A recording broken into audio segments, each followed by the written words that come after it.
천화도까지 지난 시간에 설명했었죠. 네. 천화도. 얘는 뭐 지도 내용을 실제로 뭐 글자를 읽거나 또는 이제 비슷한 모양을 찾거나 그렇게 푸는 문제는 아니고 그냥 얘는 외워서 푸는 거예요. 그렇게 정교하지도 않고 단자로 돼 있어서 우리가 읽을 수 있는 것도 아니고. 자, 이제 그 다음으로 대동여지도 볼게요. 대동여지도. 대동여지도는 정말 여러분들 중학교부터 이름 들어봤죠. 우리나라를 대표하는 지도 하나를 꼽으라면 대동여지도를 보통 말을 하겠죠. 그래서 얘는 역시 외울 건 외우면 되고요. 그리고 이제 기본적으로 합리적으로 이해해서 정리할 부분은 또 정리하면 되고. 자, 아무튼 봅시다. 자, 김정호가 제작했다는 건 아마 알고 있을 거고요. 이야기했었죠. 나랑 이름이 똑같다고. 그래서 정호란 이름은 지리를 할 팔자인 거죠. 물론 이름을 알고 지은 건 아닌데 부모님께서 내 이름을 그렇게 지어주셨더라고요. 그리고 이제 혹시 이렇게 알고 있는 사람도 있을지 모르겠어요. 김정호가 정말 대단한 사람이라서 전국을 몇 번이나 돌아다니면서 대동여지도를 만들었다. OX. 무슨 얘기요? X. 무슨 얘기냐면 개인이 뭐 우리나라 구석구석까지 정말 다 돌아다닌다는 거. 당시에는 걸어서 갔을 테니까 그 자체도 불가능하고요. 그 다음에 실제로 와 봤으면 이렇게 그릴 수가 없는 그런 부분들도 꽤 많아요. 그래서 이제 김정호라는 사람은 정확한 기록은 없거든요. 네. 추측하기로 당시 조선시대 정부에 있는, 그러니까 국가에 있는 지리 정보에 접근할 수 있거나 아니면 그 관리자랑 친분이 있어서 그 정보를 어쨌든 이용할 수 있는 사람이 그 당시 지리 정보를 정말 집대성에서 모으고 추릴 건 추리고 그렇게 만들지 않았을까라고 추측을 해요. 됐니? 김정호 혼자 만든 게 아니라 당시 조선시대 후기에 어떤 지리 지식 또는 지도 제작하는 그런 실력이 꽤 높았다고 하더라고요.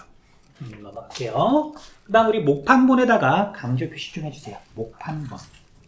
자, 여러분들 지도라고 하는 건 한 장만 딸랑 있으면 별 의미가 없죠. 나만 쓰려고 지도 하나 만든다. 의미 없어요. 여러 장이 있을수록 사람들이 많이 이용할수록 효용이 올라가는 거잖아요. 그리고 여러 장이 있는데 지도마다 다 모양이 조금씩 다르다. 좀 문제가 생길 수 있어요. 무슨 얘기냐면 지도가 이렇게 있어. 그걸 다른 사람이 나도 지도가 필요해. 옆에서 그대로 베껴 그린다고 그렸어. 지금처럼 복사기가 있던 시절은 아니니까. 근데 똑같이 그릴 수는 없죠. 사람이. 그래서 그렇게 오차가 생기면 아무래도 조금 오류가 생길 수밖에 없지만, 그래서 이제 이런 문제를 해결하기 위해서 김정호는 나무판에다가 지도를 새겼어요. 여러분들 뭐 초등학교, 중학교 때 판화 만들어 본 적 있어요? 미술 시간에? 그래서 잉크 묻혀가지고 찍어내면 똑같은 것들이 계속 나오잖아. 나무목 판화할 때 판이거든요.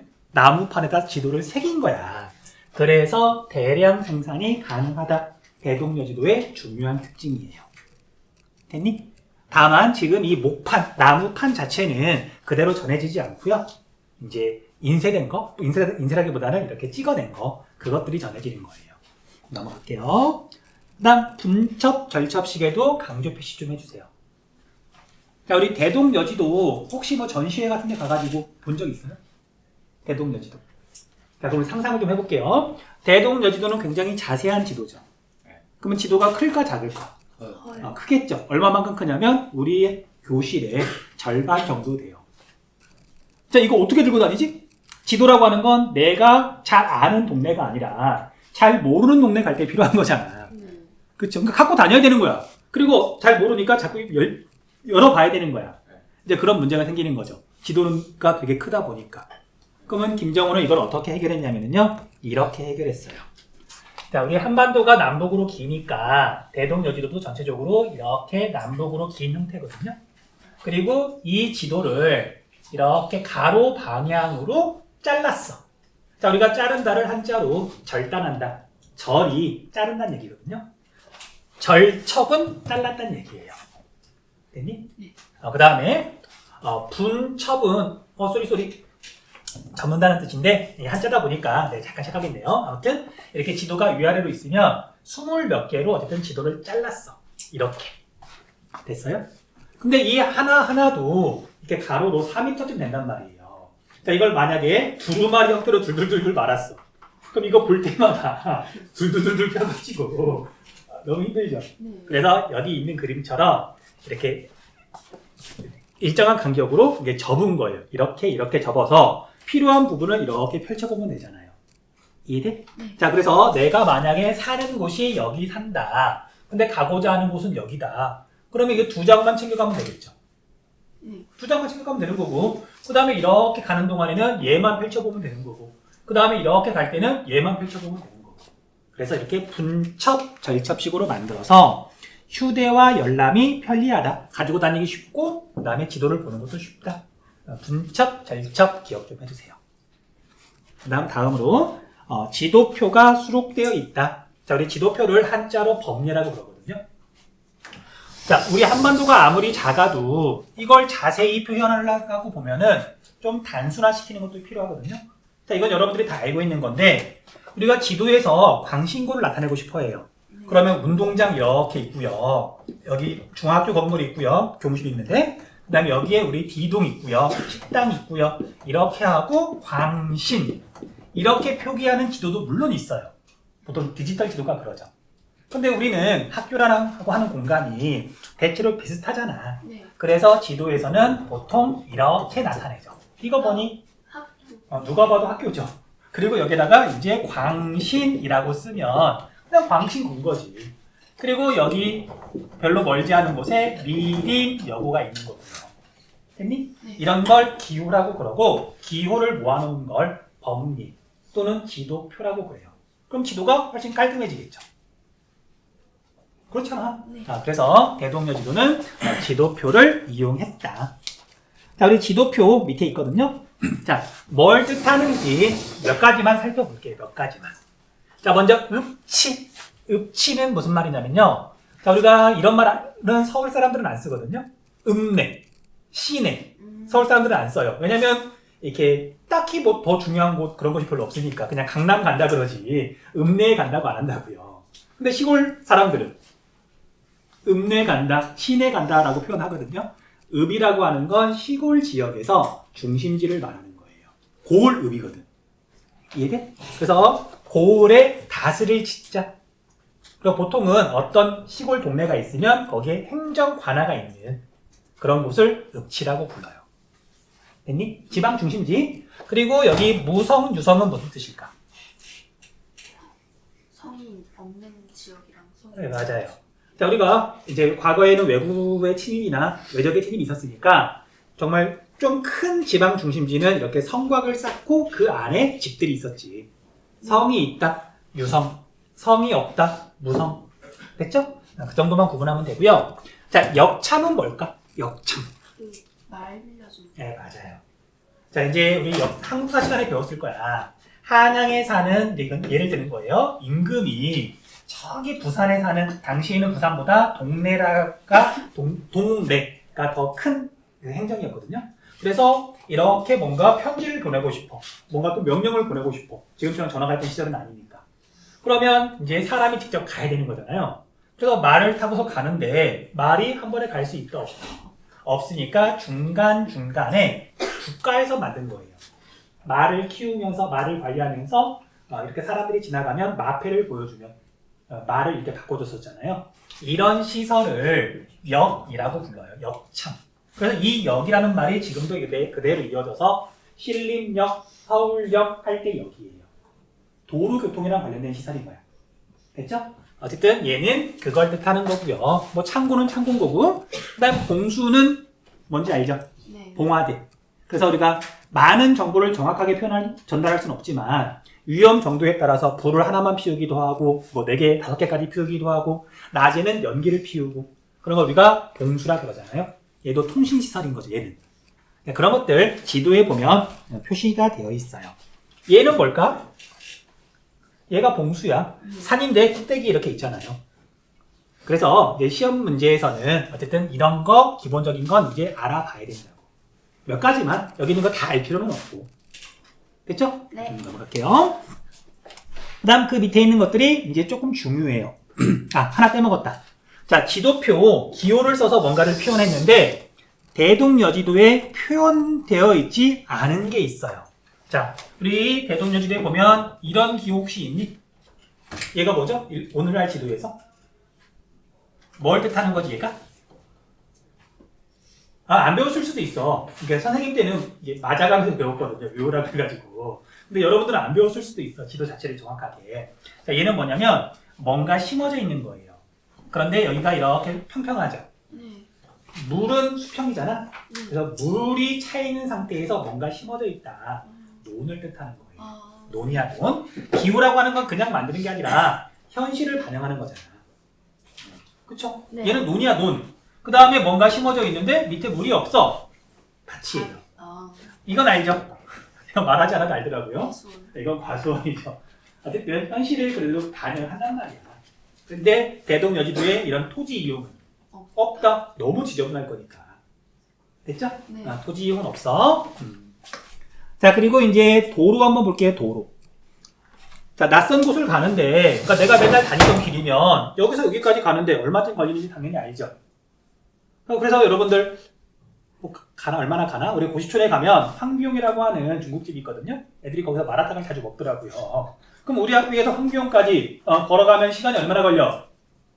물론 정확하게 재보지 않았을 수도 있지만 자주 가는 데면 내가 아는 거잖아. 네. 근데 지도라고 하는 건 낯선 곳에 갈 때 필요한 거잖아요. 그러면 내가 여기를 이렇게 며칠 만에 갈 수 있는지, 그러면 중간에 어디서 잠을 자야 되는지, 그걸 어느 정도 알아야 내가 좀 이렇게 덜 힘들게 갈 수 있는 거잖아요.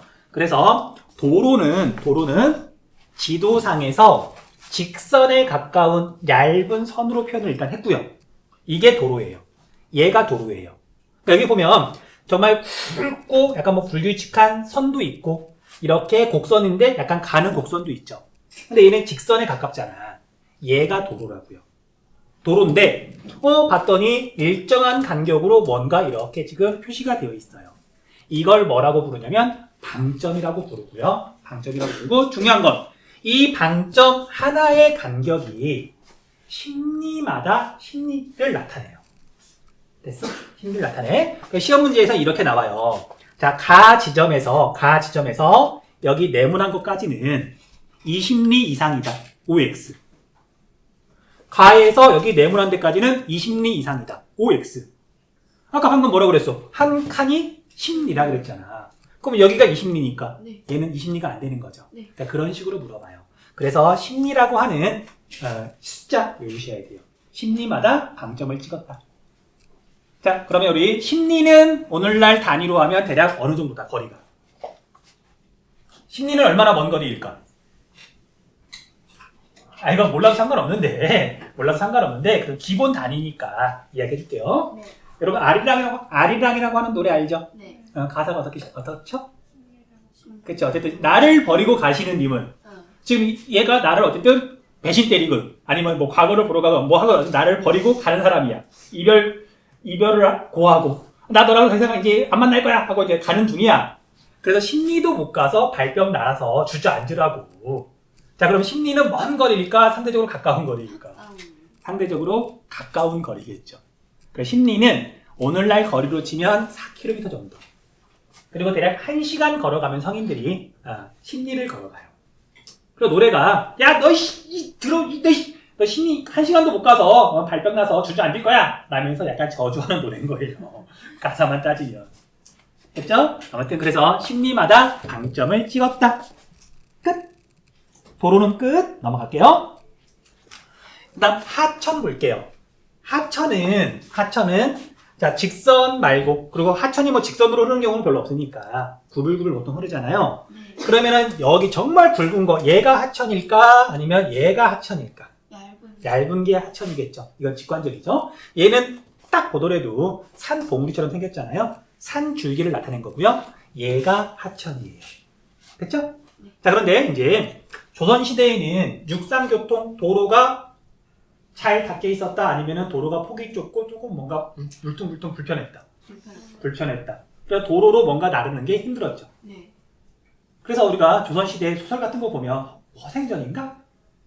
뭐 매점매석 해가지고 막 떼돈 벌고 그러잖아요. 그게 이제 우리나라에 유통이 잘 안 되니까 도로교통이 별로 안 좋으니까 여튼 매점매석이 가능했던 거잖아. 그런데 어쨌든 그래서 도로교통이 불리하다 보니까 뭔가 많은 짐을 빠르게 나를 수 있는 방법이 있으면 그걸 적극적으로 이용했어요. 그게 뭐냐면 배. 배에다 물건을 실으면 얘가 뭐 바람이 됐던 아니면 상류에서 하류 같은 경우에는 그냥 지가 흘러가는 거잖아. 그래서 배가 다닐 수 있는 구간에서는 배를 적극적으로 이용했단 말이에요. 이해되니? 그래서 지도에서 하천을 표현하는데 과연 배가 다닐 수 있는지 없는지 이게 중요한 정보야. 내가 물건을 나르는데 여기까지는 배로 나르면 되겠구나. 여기서부터는 배가 다닐 수 없네? 그럼 어쩔 수 없이 육지로 날라야 되겠구나. 판단을 해서 계획을 세우는 거잖아. 자, 그래서 하천은 가는 곡선으로 나타내는데요. 가는 곡선으로 하천을 나타내는데 자, 우리 하천이라고 하는 건 여러분 잘 알다시피 하천과 하천은 이렇게 지나다 보면 서로 만나죠. 만나면 하천의 규모는 더 커지죠. 물이 많아지죠. 그래서 하천과 하천이 이렇게 만나다 보니까 점점 가서 이제 점점 커져서 배가 다닐 수 있을 정도로 하천이 커지게 돼요. 자, 그래서 같은 하천이지만 도림천하고 한강하고는 다르죠. 네. 우리 도림천에 배 띄울 수 있을까? 자, 도림천에 물이 많을 때는 여름에 막 비 와가지고 진짜 넘칠 정도로 물이 많을 때 그때 배 띄우면 미친 거죠. 그래서 도림천 같은 경우에는 배를 띄울 수 없다. 규모가 상대적으로 작다. 이렇게 선 하나로만 나타내요. 그래서 이거 홑단자를 써서 단선이라고 부르고요. 한 줄로 나타냈다. 그 다음에 이렇게 두 줄로 나타내는 그리고 구불구불하지만 이런 하천 구간도 있어요. 자, 얘는 쌍선이고요. 여기가 배가 다니는 구간. 여기는 배가 다닐 수 없는 구간. 이렇게 나타낸 거예요. 됐니? 네. 뭐 지도만 보면 알 수 있는 거지. 자, 보세요. 자, 여기 이거 지금 하천이죠. 얘도 하천인데 이렇게 하천이 서로 모여서 흐르다가 여기 봤더니 얘는 지금 두 줄짜리 뭔가 이렇게 그어져 있잖아. 얘는 배가 다니고 얘는 배가 다닐 수 없더라. 됐죠? 네. 됐죠? 그 다음에 이건 이제 시험 문제하고 상관없지만 여러분들이 그냥 알아두면 좋은 정보. 알아두면 좋은 정보. 집에 가서 인터넷에다가 대동여지도 고화질 이렇게 검색을 하면 대동여지도 원본 볼 수 있어요. 그러면 서울 찾을 수 있거든요. 그러면 서울에서 한강 찾을 수 있어. 그래? 궁금한 사람 찾아봐. 그러면 과연 이 동네는 어떻게 표현이 되어 있을까? 아주 자세하게 표현되어 있지 않지만 도림천은 만약에 대동여지도로 표현하면 사실 대동여지도에 도림천은 없거든요. 근데 만약에 대동여지도에 도림천을 표현하면 선 하나일까? 선 두 개일까? 하나죠. 그래서 도림천이 이렇게 흘러가. 자, 도림천 따라서 여기서는 이제 신림역 방향으로 혹시 쭉 가본 사람 있어? 도림천 끝에는 과연 뭐가 있을까? 호기심이 생겨서 따릉이가 됐든 걸어서가 됐든 가본 사람 있어? 서울대학교. 이건 상류 쪽이고 관악산 쪽 말고 반대쪽 고람에 공원 옆을 지나가잖아요. 더 가본 사람이 있어? 나중에 따릉이를 타고든 한번 가보세요. 이상한 데로 가지 않거든요. 어차피 서울 안에서 끝나. 그리고 여기 도대체 어디지? 그러고 그냥 그 옆에 가서 도로 나가서 택시 타고 집에 오면 돼요. 너무 쫄지 말고 사람이라고 하는 게 맨날 보는 도림천인데 도대체 얘는 어디까지 갈까? 나중에 가봐. 고등학교 졸업하고 가보세요. 나중에 대학생 돼서 이게 맨날 술집만 다니지 말고 날 좋은 날 친구들 함께 한번 가보자. 그럼 이렇게 가면은요. 서울대 정문 쪽에서 보통 이제 미림여고 여기 입구 쪽 우리는 거기를 보통 말을 하잖아요. 어쨌든 여기서부터 대략 한 10km 정도를 가면 자전거로 10km 금방 가거든요. 가면은 어떤 하천하고 만나요. 얘는 대동여지도에 표현되어 있어요. 두 줄로. 이 하천이 안양천이에요. 도림천은 안양천하고 만나. 그럼 또 궁금하잖아. 안양천 따라서 또 가봐야 돼. 이쪽에 하류 방향이거든요. 그러면 얼마 안 가서 큰 강하고 만나요. 무슨 강? 한강하고 만나요. 됐니? 네. 됐어? 그래서 아무튼 한 줄짜리 하천은 배가 다닐 수 없고 두 줄짜리는 배가 다닐 수 있고. 자, 그리고 이건 내가 개인적으로 추천. 내가 지금은 못하고 있긴 하지만 조만간 시작할 건데 다시 이제 원래 이제 마라톤을 좀 했었어요. 마라톤을 만주를 몇 번 했었는데 그러니까 연습을 해야 되잖아. 그러면 그냥 어느 날인가는 그냥 한강 야경이 보고 싶어. 그럼 해질 무렵에 여기서부터 뛰기 시작해요. 그러면 안양천 지나서요. 여기까지 가서 한강까지 가서 그 다음에 이렇게 오면 이제 적당한 지하철역이 있거든요. 여기까지 돌아오면 좋겠지만 내가 보고자 하는 건 한강 야경이었기 때문에 야경 보러 뛰어갔다가 적당히 구경하고 이제 집에 돌아올 때는 지하철 타고 돌아오고. 달리기에 약간 미치면 이렇게까지 하더라고요. 근데 할만해. 그러니까 충분히 뛰어갈 수 있는 거리니까 자전거 타고는 갈 수 있겠지. 한번 가보라고요. 넘어갈게. 자, 그 다음에 이제 산줄기 볼게요. 산줄기. 앞에서도 한번 이야기했던 것 같아요. 우리 조상들은 김정호도 마찬가지야. 이 땅을 하나의 생명체라고 봤어요. 그 사람하고 비슷하다고 본 거야. 자, 사람이 살아갈 수 있는 이유 중에 하나가 영양분이나 산소를 이제 피가 머금고 얘가 혈관을 따라서 핏줄을 따라서 이렇게 온몸을 돌잖아요. 그 핏줄은 연결돼 있어. 심장에서 나와가지고 온몸을 도는 거잖아. 연결돼서. 그래서 이 땅도 하나의 생명체라서 백두산에서 시작한 기가 큰 기가 흐르는 산줄기가 있고 그 다음에 작은 산줄기를 따라서 국토 전체의 기가 흐른다고 본 거예요. 그래서 우리 조상들은 산줄기는 이어져 있다, 연결되어 있다라고 이해를 했고 그렇게 표현을 한 거예요. 그리고 이제 대동여지도에서는 여기 그림처럼 그냥 정말 초등학생들이 그림을 그리듯이 산줄기 그리라고 했더니 높고 험한 산은 굵고 크게, 그 다음에 우리 학교 뒤에 있는 이 조그만한 산줄기 있죠. 얘도 산줄기거든. 얘는 당연히 작고 가늘게, 그리고 중간중간 이렇게 있는 건 산인 거죠. 이런 걸 이제 회화식으로 그림 그리듯이 표현했다고 말을 하거든요. 그래서 얘는 어쨌든 산줄기를 나타낸 거다 라고 이해하면 되는 거죠. 됐어요? 네. 자, 이 이야기 다 했고요. 그런데 이제 대동여지도를 보면 얘가 얘보다는 더 크고 높죠. 네. 그건 알아. 근데 얘의 정확한 해발고도 높이는 몰라요. 몰라요. 당시에는 미터법도 없었고 조선에는. 그래서 그다음에 삼각측량법 이런 것도 뭐 정확히는 없었고 하다 보니 해발고도는 정확하게 표현되어 있지 않다. 됐어? 그냥 산줄기가 크다 작다는 표현되어 있지만 높이는 정확하게 모른다. 알아두시면 돼요. 그 다음에 마지막 하나만 더 하고 정리할 시간 줄게요. 자, 도로를 따라가요. 도로를 따라가. 그래서 여기에서 여기까지 한번 간다고 한번 생각을 해볼게. 여기에서 여기를 가요. 이렇게 지나가는 길에 봤더니 하천 한번 지나가죠. 하천이 흐르는데 지금 도로가 이렇게 지나가잖아. 뭐 뗏목이 됐든, 뗏목이 된다. 징검다리가 됐든, 다리가 됐든 하천을 건너간단 말이야. 네. 그리고 다른 도로랑 이렇게 교차를 하고요. 다시 하천을 한번 지나가죠. 근데 여기는 뭘까? 산줄기인데 지금 산줄기를 넘어가는 거죠. 네. 이 부분을 우리가 뭐라고 표현할 수 있을까? 산줄기가 있는데 넘어다닐 때 여러분들 제일 높은 데로 넘어다니겠어? 아니면 상대적으로 낮은 데로 넘어다니겠어요? 상대적으로 낮은 데를 넘어가겠죠. 네. 우리가 관악산 저쪽 너머로 간다 그래요. 그럼 관악산 꼭대기를 치고 가는 게 아니라 관악산 줄기 중에 제일 낮은 데로 넘어가겠지. 물론 이제 관악산 같은 경우에는 이렇게 넘어가는 것보다 돌아가는 게 더 편하긴 해요. 근데 우리가 산줄기가 되게 길면 돌아갈 순 없잖아. 넘어가야지. 그래서 산줄기를 넘어갈 때 주로 낮은 곳을 넘어가는데 이런 길을 고개라고 그래요. 고개길. 네. 됐어? 그래서 이렇게 지나가면서는 고개 한번 넘어가는 거고요. 또 고개 한번 넘어가는 거예요. 이런 걸 고개라고 한다. 그건 알아두라고. 네. 참고로 여러분들 고개를 한자로 뭐라 그래? 한 글자.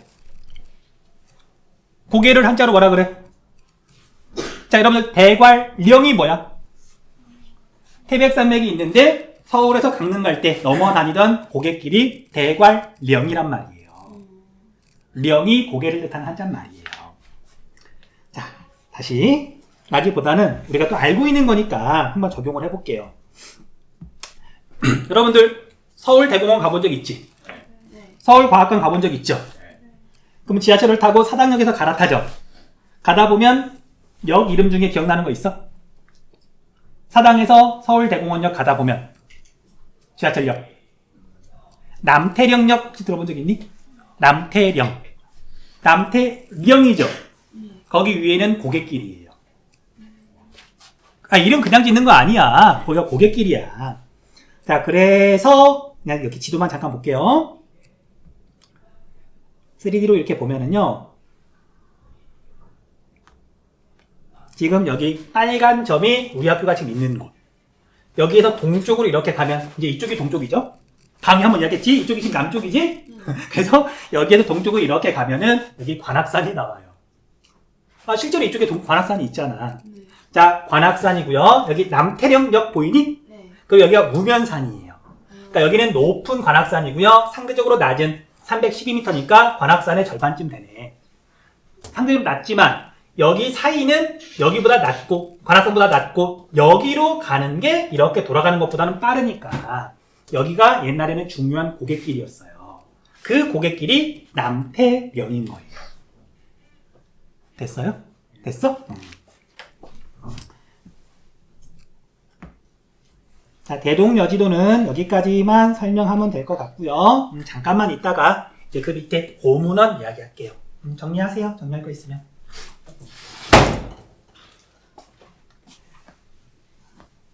자, 다음 이제 고문원으로 갈게요. 고문원. 자, 방금 전까지 살펴본 건 지도죠. 네. 지도, 이제 문헌, 그러니까 지리정보지라 그래야 되나? 그런 책들도 옛날에 당연히 만들었단 말이에요. 지도만으로는 표현할 수 없는.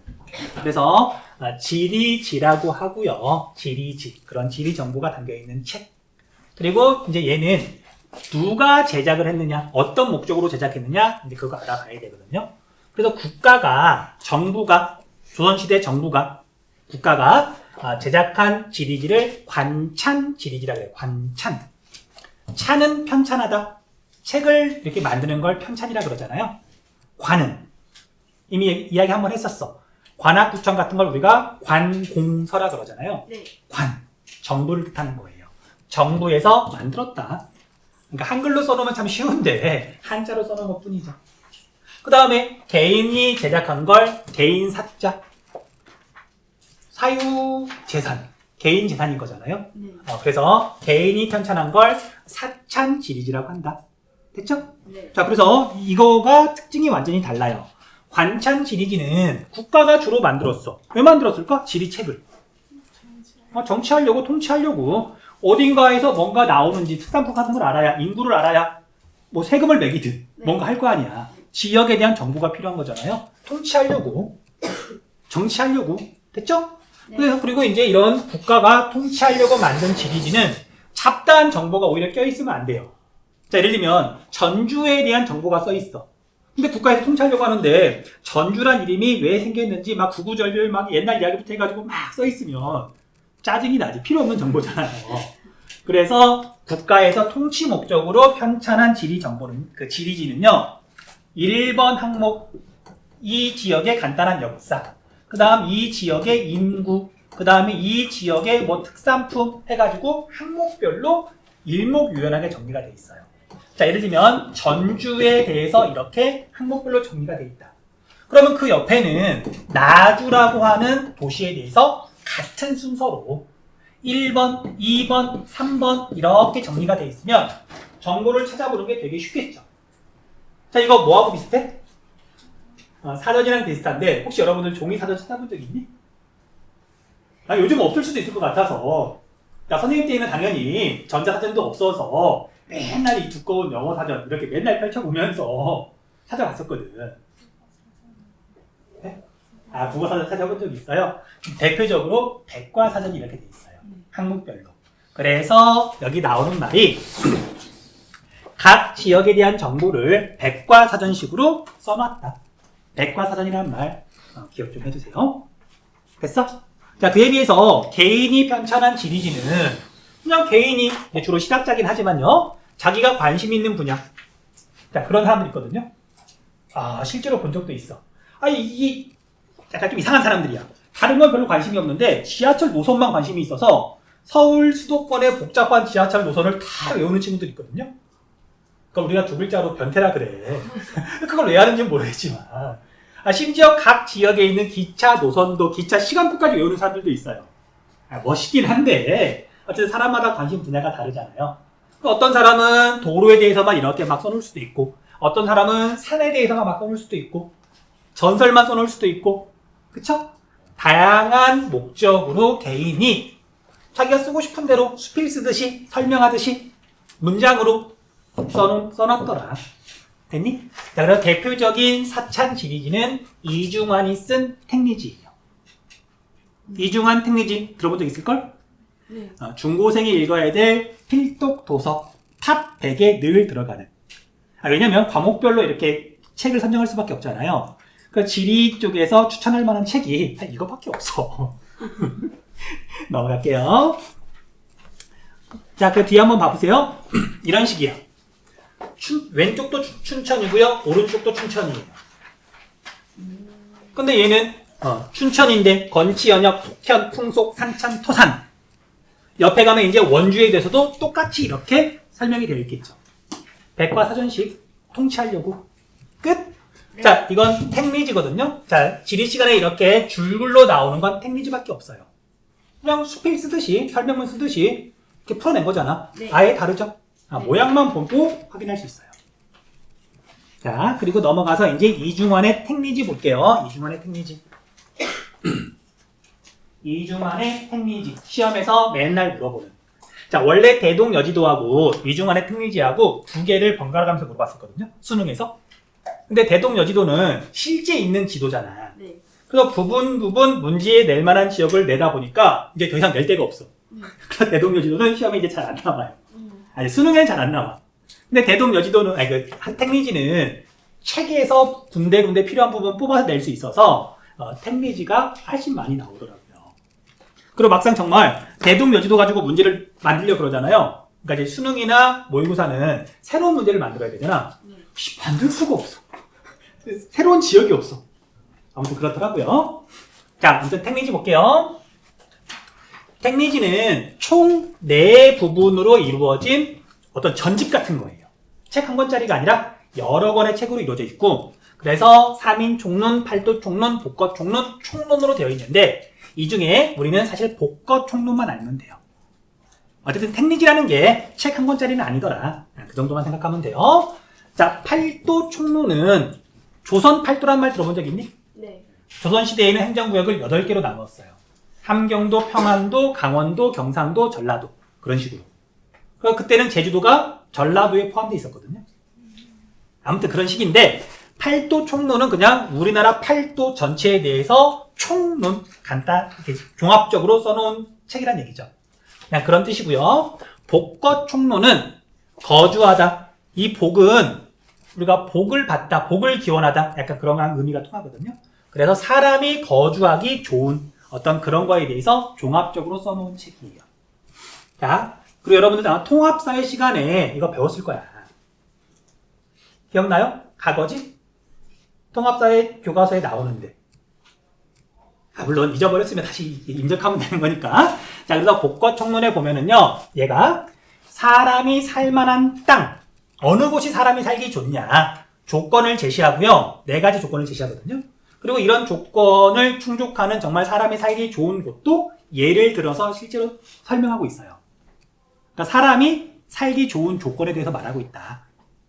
사람이 아무 데나 살 수 있는 건 아니니까. 자, 그래서 그런 지역을 가거지라고 불러요. 가거지. 거주 가능한 땅. 글자 그대로 거주 가능한 땅이 어디냐, 사람이 살기 좋은 곳이 어디냐, 그거에 대해서 말하고 있더라. 자, 4가지 조건이라 그랬잖아요. 자, 이거 외우셔야 되고요. 물론 저절로 외우실 거예요. 자, 4가지인데 중요한 순서대로 지금 써 있어요. 제일 중요하고요. 차례대로. 그리고 이건 누구한테 해당하는 거냐면 조선시대 노비, 백성, 양반, 사대부. 누가 살기에 좋은 조건인 거야? 당연히 노비는 어딘가 자기가 살고 싶은데 살 수가 없잖아. 그래서 조선시대 사대부들한테 해당하는 거예요. 뭐 노비나 일반 백성이 아니라. 됐어? 네. 그래서 4가지 조건을 말하면은요. 첫 번째는 지리. 한자도 같이 봐야 돼. 지리는 통수지리의 줄임말이에요. 어디가 명당이냐. 조선시대 때는 그게 제일 중요했다고. 됐어? 그 다음 2번째는 생리인데 날 생자, 뭔가 생긴다. 리는 이익. 경제적으로 유리한 곳. 교통이 편리하면 주막을 열어도 장사가 잘 될 거고. 이해돼? 우리 어떤 포구, 항구가 있으면 당연히 배가 많이 드나들 거니까 거기가 사람이 어떤 경제 활동을 하기 유리하잖아. 그 다음 땅도 다 똑같은 게 아니라서 자, 여러분들 우리 학교 운동장에서 농사 지으면 잘 될까? 여기 걸음기 없겠죠? 네. 그래서 같은 땅이더라도 어디가 더 기름지고 어디가 조금 더 척박하냐 이런 것도 따져봐야 되겠죠. 그래서 두 번째 조건은 이익이 생기는 것과 관련된 경제 활동과 관련된 생리 조건이다. 됐어요? 그 다음 세 번째는 풍수 지리도 좋고 그 다음에 경제 활동을 하기도 유리해. 그런데 그 동네를 봤더니 사람들이 다 이기적이야. 그럴 수도 있죠. 네. 그러니까 지금 동네마다 사람이 다 똑같지 않거든요. 실제로 그래. 실제로 그래. 또는 모르고 이렇게 이사를 갔어. 아파트 돈을 많이 벌어서 아파트로 이사를 갔어. 근데 어느 날 보니까 옆집에서 전자 발찌를 차고 사람이 나오는 거야. 사람이 살기 좋은 곳은 아니죠. 네.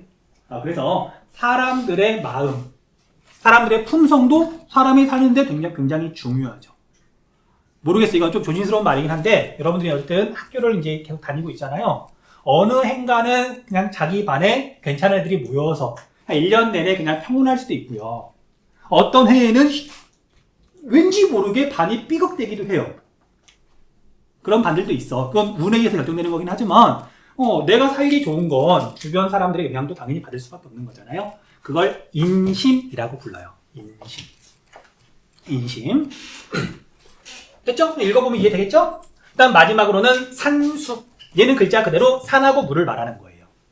자, 사대부들, 양반들 글 공부하고 나면 가끔 경치 좋은 데 가서 술 먹으면서 시조도 좀 읽고 풍류를 즐겨야 되잖아요. 자, 풍수 지리랑 달라? 얘는 그냥 경치 좋은 곳이야? 사람이 쉬기 좋은 곳이야? 그래서 경치가 좋아서 풍류를 즐길 수 있는 곳이 네 번째 조건이다. 그래서 지리, 그 다음에 생리, 그 다음에 인심, 그 다음에 산수 이 네 가지 조건을 따졌더라. 그 시험 문제에서는 이렇게 나오죠. 어렵게 안 나와요. 여기 보면 땅이 기름져서 여러 배를 사는 사대부가 많다. 기역해놓고 기역은 무슨 조건인가? 무슨 조건이니? 땅이 기름져서 생리. 생리죠. 그런 식으로 물어봐. 어렵게 물어볼 수가 없어요. 됐니? 네. 네, 그럼 오늘은 여기까지만 할게요. 와, 감사합니다. 오, 10분 남았네? 아니다, 미안하다, 얘들아. 우리 밑에까지만 할게, 밑에까지만. 이거 1분이면 끝나거든요? 네, 1분이면 끝난, 다음 거랑 주제가 아예 달라서 밑에 거까지만 할게. 자, 근대 이후 국토인식의 변화. 자, 조선시대까지 지금 이야기를 한 거고요. 네. 그 다음에 이제 근대라고 하면 보통은 일제강점기. 조금 앞에, 조선 말부터 근대라 그러거든요. 이제 보통은 조선 끝, 일제강점기. 그때부터 근대라고 한다. 자, 일제강점기에 왜곡된 국토인식. 일본 애들이 우리나라를 지금 강제로 점령했어. 그럼 당연히 조선 사람들의 생각도 막 조작하려고 하거든요. 자기들의 침략이 정당하다. 그래서 우리 한반도 모양은 이런 말 들어본 적 있을 거야. 토끼 모양을 닮아서, 토끼 모양이어서 힘이 없어서 니들은 초식동물 같은 거여서 일본 애들이 침략하는 게 별 문제가 없다. 그런 말 들어본 적 있니? 그래서 실제로 일제강점기 때 한반도 호랑이라고 하면은요 이렇게 나오는데, 자, 여러분들 우리 한반도는 이거에 가까운 거 같니? 이거에 가까운 거 같니? 아니, 보기 나름이야. 일본 애들은 당연히 한반도가 이렇게 생겼다고 그러니까 일제강점기 때 우리 학교, 소학교에서 이렇게 가르쳤고, 근데 우리 조상들은 아니야, 한반도가 왜 토끼냐? 대륙을 향해서 이렇게 포유하고 있는 호랑이 닮지 않았냐? 아니, 뭐라고 보는 건 관점 차이인데 여러분들은 보고 싶은 대로 보면 돼. 근데 일본 애들은 이렇게 보라고 강요한 거지.